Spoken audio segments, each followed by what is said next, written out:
Year 2030 sa Pilipinas, nakikita ko mas marami yung magiging outspoken na business owners.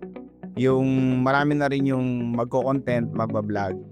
Kasi makikita nila yon na yun talaga yung trend. And yun talaga yung isa sa mga magpapausbong ng kanilang mga business or ng ating mga business. Kaya dadami sila. And when it comes to mga technology, syempre mas magiging mataas yan. AI pa more, pero syempre ang business naman ay hindi nagre-rely sa technology. Technology helps, pero nasa tao pa rin. Nasa mga business owners pa rin yung talagang diskarte para paganahin yung mga business nila. Huwag tayong matakot. Take it one at a time, step at a time, sabi nga nila. So, success is a choice. Always choose success.